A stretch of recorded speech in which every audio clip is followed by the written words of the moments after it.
예, 그러면은 거기 326페이지 결손금과 이월결손금의 공제 볼게요. 자, 결손금이라고 하는 거는 우리가 소득금액을 구했을 때 필요경비가 더 많은 경우를 결손금이라고 해요. 자, 그럼 이자 소득금액 같은 경우에는 자, 총수익금액에서 필요경비를 빼요. 근데 경비가 있어요, 없어요? 없죠. 이자고 배당은 경비가 없기 때문에 결손금이라고 하는 게 발생할 수가 없어요. 자, 사업소득은 결손금이 발생할 수 있어요. 당연히 총수익금액에서 필요경비를 빼는데 사업하시는 분들은 경비가 훨씬 많을 수도 있잖아요. 적자가 발생할 수도 있는 거예요. 그래서 결손금이 발생할 수 있는 거고, 근로소득은 결손이 발생할 수가 없어요. 총급여에서 근로소득 공제를 뺀 거를 근로소득 금액이라고 하는데, 근로소득 공제는 법정식으로 되어 있는데 그게 총급여보다 높을 수는 없어요. 연금도 마찬가지. 기타 소득도 일반적으로 적자라고 하는 게 발생할 소득의 성격이 아니에요. 그래서 결손이 발생할 수 있는 소득은 일단 사업소득만 해당이 되고, 자, 그 다음에 우리가 소득 중에서 퇴직소득하고 양도소득이 있죠. 퇴직소득은 절대로 결손이 발생할 수가 없고, 양도소득은 결손이 발생할 수 있어요. 집을 샀는데 나중에 팔 때 산 가격보다 떨어질 수도 있는 거잖아요. 그래서 결손이 발생할 수 있는 소득은 사업소득하고 양도소득만 발생할 수 있다라는 거. 자, 그 다음에 이 결손금이 발생했을 때 있잖아요. 이 결손금이 자, 만약에 사업소득에서 결손금이 발생했는데 이거를 타소득하고 통산이 가능하냐? 가능해요. 자, 가능한데 주의할 게 일반적인 사업소득에서 발생한 결손금은 타소득하고 통산이 가능해요. 자, 근데 임대업에서 발생한 결손금 있잖아요. 부동산 임대업에서 발생한 결손금은 주거용 건물에 대한 임대소득이다. 주거용 건물에서 발생한 결손금이 있고 비주거용 건물에서 발생한 결손금이 있어요. 그럼 주거용 건물에서 발생한 결손금 같은 경우에는 타소득하고 통산이 가능해요. 자, 근데 비주거용 건물에서 발생한 결손금 있잖아요. 얘는 타소득하고 통산이 안 돼요. 타소득하고 통산이 안 되고, 요거는 다음 연도로 이월시켜서 다음 연도로 이월시키는 걸 우리가 이월결손금이라고 해요. 그래서 다음 연도에 만약에 소득이 부동산 임대업의 소득이 비주거용 상가 같은 거 있죠. 상가에서 발생한 부동산 임대 소득이 예를 들어서 4천이 발생했다. 그럼 여기서는 까짓길 수 있어요.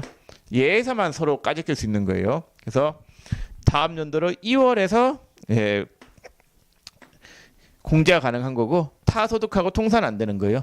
자, 그러면은 타소득하고 통산이 가능한 결손은 사업소득, 일반적인 사업소득의 결손이랑 주거용 건물에서 발생한 결손금 두 가지만 가능해요.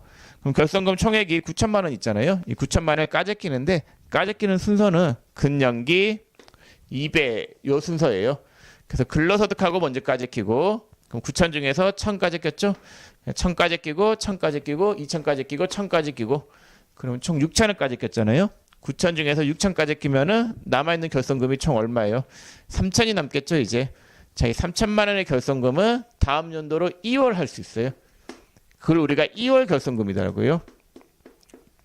그래서 발생한 결손금은 다음 연도로 2월이 가능한데 그거를 우리가 2월 결손금이라고 하고, 그럼 2월 시킨 거는 X 2년도에서 발생한 사업소득이 있을 거 아니에요. 그 사업소득이 예를 들어서 1,000이었다.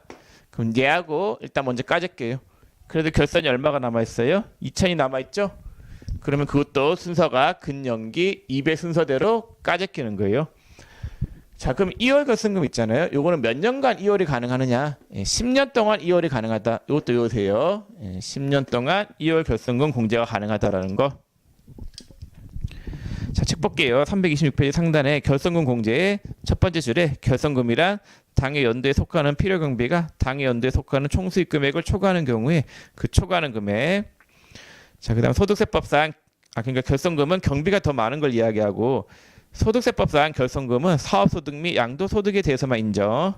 자, 그 다음에 표에 1번에 일반 사업소득의 결손금, 요거 이야기예요. 자, 요거는 타소득하고 통산이 가능하죠. 통산시키는 순서는 근연기 2배. 그 다음에 2번에 사업소득의 결손금에 부동산 임대소득의 결손금이 있는데, 읽어보면은 일반 부동산 임대업에서 결손금은 당해 연도의 다른 소득에서 공제할 수 없으며, 다른 소득하고 통산이 안 되고 2월 해야 된다고 했죠. 2월에서 그 소득에서만 공제가 가능해요. 근데 2월 할 때는 몇 년간 2월 가능해요? 10년간 2월이 가능하다라는 거. 자, 그 다음에 주거용 건물의 임대 주거용 건물 임대업의 결손금은 얘는 까짓기는 순서가 근년기 2배 순서대로 까짓긴다라는 거.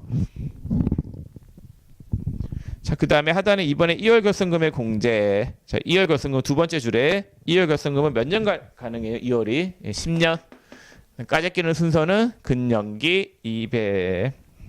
얘하고 먼저 까짓기고 남아있는 결손금은 근년기 2배. 자, 이 정도만 알아두시면 넘쳐 흘러요. 자, 327페이지 상단에 공동사업자가 있는데 크게 안 중요하니까 넘어갈게요. 자, 하단에 기납부세액에 이번에 중간해납세액이 있는데 이게 뭐냐면요. 자, 개인사업자는 사업소득 있는 자를 이야기해요.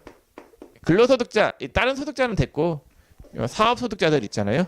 사업하는 사람들은 개인사업자들 있잖아요. 1월 1일부터 12월 31일까지 번 돈에 대해서 5월 달에 세금을 신고 납부해야 되는데 원칙은 5월 달이에요. 자, 근데 예외적으로 반기 결산해가지고 6개월치에 대해서 5개월 뒤인 11월 달에 미리 애납을 해요. 그걸 우리가 중간애납이라고 해요. 사업소득자만 해당이 돼요. 다른 소득자는 해당이 안 되고 사업소득자들은 미리 세금 내는 게 원천징수를 안 당하니까 미리 세금 내는 경우가 없잖아요. 한 방에 다 내라고 하면 되게 조세 저항이 있단 말이에요. 그래서 중간에 한번 세금을 걷어가요. 6개월치에 대해서 걷어가는데 그걸 중간애납이라고 해요. 그럼 328페이지 상단에 중간애납 의무자는 사업소득자이고 단 다음의 자는 제외한다. 뭐 신규 사업자나 동그라미 2번에 사업소득 중 수시 부과하는 소득이 있는데 이 중간애납은 어떻게 하냐면요. 원래 원칙은 6개월치 결산을 해가지고 결산한 대로 신고하면 돼요. 이익 나면 이익 난 거를 신고하면 된단 말이에요. 원칙은 6개월치 결산하는 게 원칙이다.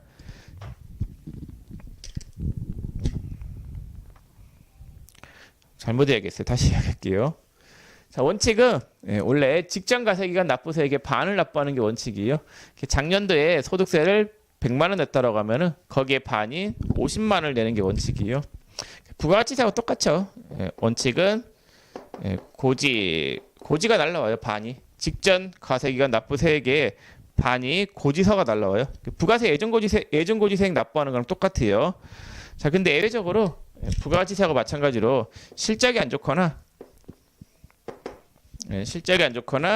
그 다음에 직전 연도에 납부한 세액이 없는 경우에는 자진해서 6개월치에 대해서 가결산을 해서 직접 신고 납부하는 것도 가능해요.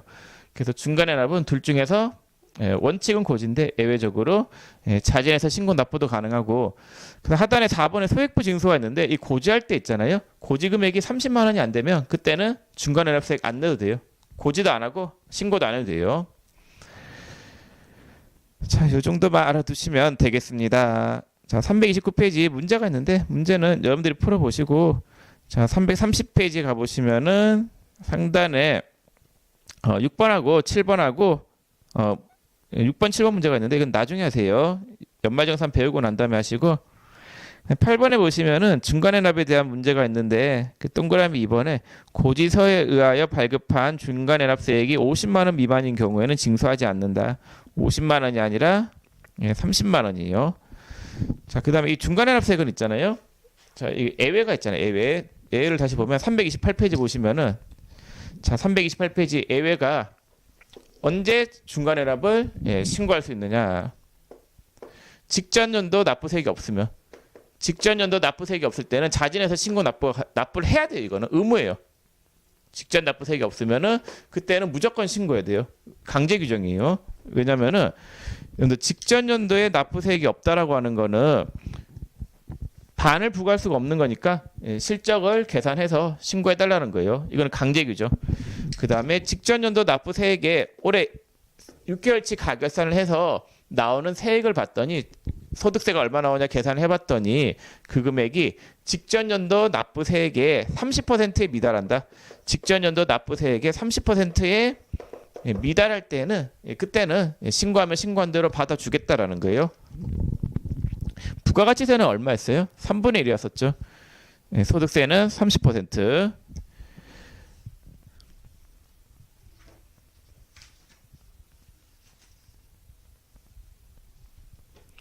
자, 330페이지에 보시면 거기 9번 문제에 그 하단에 9번 문제 보시면 1번에 가세 기간 중 신규로 사업을 시작한 자는 중간연합 대상자가 아니다. 그럼 맞아요. 신규로 사업을 개시한 자는 직전 연도 소득이 없잖아요. 예, 그렇기 때문에 고지를 때리기도 그렇고 예, 좀 그래요. 예, 그래서 신규 사업자는 중간연합 의무가 없고 2번에 중간연합에 대한 고지를 받은 자는 11월 30일까지 고지된 세액을 납부해야 한다. 예, 그렇죠. 11월 달에 고지가 날라오고 11월 말까지 내야 돼요. 자, 3번에 중간연합은 관할 세무서장의 고지에 따라 납부하는 것이 원칙은 고지.